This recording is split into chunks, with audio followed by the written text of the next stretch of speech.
Hello everyone, good morning, welcome to my channel. আমি সুজাতা। আমার নতুন একটি ভিডিওতে তোমাদেরকে জানাই ওয়েলকাম। এখন আমি আছি আমার বাবার বাড়িতে, আর বাবার বাড়িতে এখন ঘুম থেকে উঠে পড়েছি। ওই এখন ঘড়িতে ওই 8টা সাড়ে 8টা সামথিং বাজে। তো আমি সকাল বলা চলে না এখন, তো সকালের থেকে একটু বেশি টাইমটা হয়ে গিয়েছে। তো আমি এখন এই যে শরবত করতে বসেছি, কারণ এখানে তো তেমন কিছু একটা কাজই নেই, তো যেই টুকটাকি করি তোমাদের সাথে শেয়ার করছি। তো দেখো, এতগুলো লেবু কিন্তু আমি কেটে নিয়েছি, কারণ ওই লেবুগুলো কিন্তু ঝড়ে পড়ে গিয়েছে, আর ওতে কিন্তু একটু একটু অল্প অল্প রস হয়েছে। ওর জন্য কিন্তু আমি দুটো লেবু একসাথে কেটে নিয়েছি, আর এখানে 2 গ্লাসের মতো শরবত আমি বানাবো কিন্তু। তো শরবত বানাতে আমি কিন্তু এই বিট নুন, লেবু আর একটু চিনি দিয়ে কিন্তু এই শরবতটা বানাই। জানি চিনি খাওয়া একদমই ভালো না, কিন্তু শরবত বানাতে গেলে একটু তো চিনি দিতেই হয়। আচ্ছা, তোমরা এই লেবুর শরবত করার সময় কী লবণ ব্যবহার করো? বিট লবণ, না এমনি যে সাদা নর্মাল লবণটা পাওয়া যায় সেটা ব্যবহার করো? তো অনেকেই আছে এমনি লবণ ব্যবহার করে, আর যারা এই এমনি লবণ ব্যবহার করে তারা একবারে এই বিট লবণ দিয়ে খেয়ে দেখবে, অনেকটা টেস্ট কিন্তু এতে বেড়ে যায়। তো দোকানে মানে রাস্তার ধারে যে এই যে লেবুর শরবতগুলো বা অন্যান্য কিছু বিক্রি হয়, তাতে কিন্তু বিট লবণ দিয়েই মানে বিক্রি করা হয়। তাতে কিন্তু তার জন্য কিন্তু অনেকটা টেস্ট হয়। যেমন আখের রসে একটু বিট নুন দিলে কিন্তু দারুণ লাগে। তারপরে দেখো, আমার বাবা বাজার থেকে কিন্তু এটা একটা পেঁয়াজি এনেছে, এত বড় বড়। এটা হচ্ছে আমাদের এখানে কিন্তু দো পেঁয়াজি বলে। তো এখানে সবাইয়ের জন্যই পেঁয়াজি এনেছিল, আর এই পেঁয়াজিটা খেতে কিন্তু আমার দারুণ লাগে। এমনি পেঁয়াজি দোকানের বলো আর বা ঘরের বানানো বলো, আমার একদমই ভালো লাগে না। তবে এই দো পেঁয়াজিটা আমার কিন্তু খুব দারুণ লাগে গরম গরম খেতে। কিন্তু ওটা একটু ঠান্ডা হয়ে গিয়েছিল, অতটাও ভালো লাগেনি। আর গরম গরম খেতে কিন্তু দারুণ লাগে। তারপরে দেখো এই শাড়িটা কতটা সুন্দর লাগছে। তো ক্যামেরায় বোঝাই যাচ্ছে ওই যে এটা একটা ডুয়াল টোন শাড়িটা ছিল, বেগুনির সাথে ওই কালোর একটা ডুয়াল টোন ছিল। আর এটা এই ব্লাউজ পিসটা আমাকে বানাতে দিয়েছিল, তো আমি বানিয়েছি। এই দেখো 3টে লটকন দিয়ে আমি বানিয়ে দিয়েছি। আর এটার ফলস পার আর সাইডে সেলাই, এগুলো কিন্তু সবই আমি করে দিয়েছি। আর পিঠে কিন্তু এইভাবে গোল পিঠ করে এই পুটলি বলগুলো দিয়ে আমি তৈরি করে দিচ্ছি, তোমাদের সাথে সেটা শেয়ার করছি।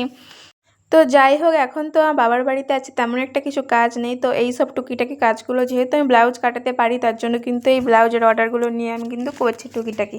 তারপরে দেখো, এই সায়াটা কিন্তু এই ফার্স্ট টাইম আমি কাটালাম, আগে কিন্তু কখনো সায়া কাটাইনি। তো এটা ফার্স্ট টাইম ট্রাই করলাম। ওই যে কুঁচি দেওয়া সায়া, এটা কিন্তু ছকাট সায়া ছিল। তারপরে দেখো, আমার দেখে দেখে কিন্তু আমার মাও এই সায়া কাটানোর চেষ্টা করছিল। তো মা তো আর ভালো কাপড় দিয়ে প্রথমে বললো যে আমি একটা পুরোনো নাইটি কেটে ওটার সাথে ট্রাই করব, তারপরে হচ্ছে কাপড় কিনে আবার তৈরি করার চেষ্টা করব। তো তার জন্য আমি একটু দেখিয়ে দিচ্ছিলাম। মা প্রায় বানিয়েই ফেলেছে পুরো বডিটা। আর তো সায়াটা প্রায় কমপ্লিটই হতে যায়, আর হচ্ছে ওই বেল্টের পার্টটা শুধু একটু বাকি আছে, এটাতে ওই লেস ঢুকিয়ে বাঁধা হয়। ওই পার্টটা তৈরি করলেই কিন্তু এটা পুরো কমপ্লিট হয়ে যাবে, আর এক পাশ জুড়ে দিলেই কিন্তু হয়ে যাবে। তো সেটাই আমি দেখিয়ে দিচ্ছিলাম যে কীভাবে কি জোড়া হবে।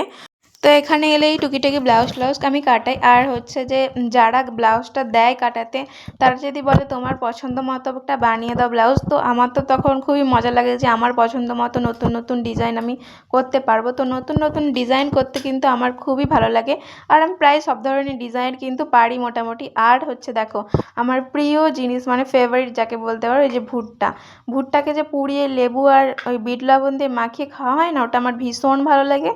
তো আমার এতটাই ভালো লাগে যে পাশে বিরিয়ানি আর ভুট্টা রাখলে কিন্তু আমি ভুট্টাটাই বেছে নেব, এতটাই আমার পছন্দের খাবার। তারপরে দেখো, একটু বিস্কিট খেয়ে নিলাম, কারণ হচ্ছে সকালে টিফিন করতে একটু দেরি হবে। তারপরে কিন্তু সকালে টিফিন হয়ে গেছে। আর এখানে দেখো, আমার মা তাল এনেছিল, তালের শাঁস, যেগুলো আমি শর্টসে ছেড়েছি, যারা দেখোনি তারা কিন্তু দেখে নিও। আর তোমরা কারা তাল শাঁস খেতে পছন্দ করো তারা কিন্তু অবশ্যই কমেন্ট করো। আমার খেতে কিন্তু ভীষণ ভালো লাগে, আর ওই তাল শাঁসগুলো একবারে নরম ছিল।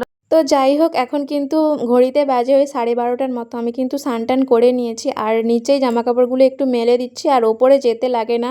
এখন যা রোদ্দুর, নিচে মেলে দিলেই কিন্তু একটুখানি পরেই কিন্তু শুকিয়ে যায়, আবার তুলে নিতে হয়। তো আমাদের এই নিচটাতেও এতটাই রোদ লাগে যে মানে এখানেই সব মানে বেডশিট টেডশিট দিলেও কিন্তু মোটা মোটা জিনিস দিলেও শুকিয়ে যাবে, অনেকটাই রোদ লাগে। আর আমার বোন ক্যামেরা ধরে দিচ্ছিল, আর ও বলল যে আকাশটা একটু দেখাবো যে কতটা রোদ। তো দেখো, আকাশটা দেখাচ্ছিল ও রোদের জন্য, তো তেমন একটা বোঝা গেল না, ক্যামেরায় কি অতটা কি বোঝা যায়। তারপরে ভাত টাত খেয়ে কিন্তু ঘুমিয়ে পড়েছিলাম।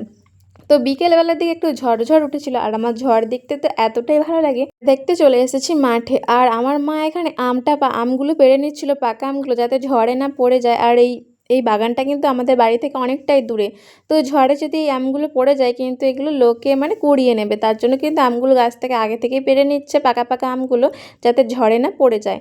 তো প্রায় অনেক কটাই আম পেয়েছিল আর কিন্তু গাছে নেই, ওই যে কাঁচা কাঁচা আমগুলো পড়ছে না আর। তারপরে দেখো এই যে দেখতেই পাচ্ছ গাছের পাতাগুলো এতটাই নড়ছে, মানে অনেকটাই ঝড় উঠে গিয়েছিলো কিন্তু বৃষ্টি হয়নি, ওই যে জাস্ট ঝড়ই উঠেছিল। তো তারপরে দেখো এই যে আমগুলো পাড়া হয়েছে বেশ পাকা পাকা, এই আমগুলো কিন্তু অনেকটাই মিষ্টি, সাইজে কিন্তু খুব একটা বড় নয়, ক্যামেরায় একটু বড়ই দেখাচ্ছে কিন্তু সাইজে অনেকটা ছোটই, কিন্তু খুবই একটু মিষ্টি। তো চলো আজকের জন্য টাটা, দেখা হচ্ছে নেক্সট কোনো ভিডিওতে। ভিডিও ভালো লাগে চ্যানেলটাকে অবশ্যই সাবস্ক্রাইব করো আর একটা লাইক করে দিও। বাই।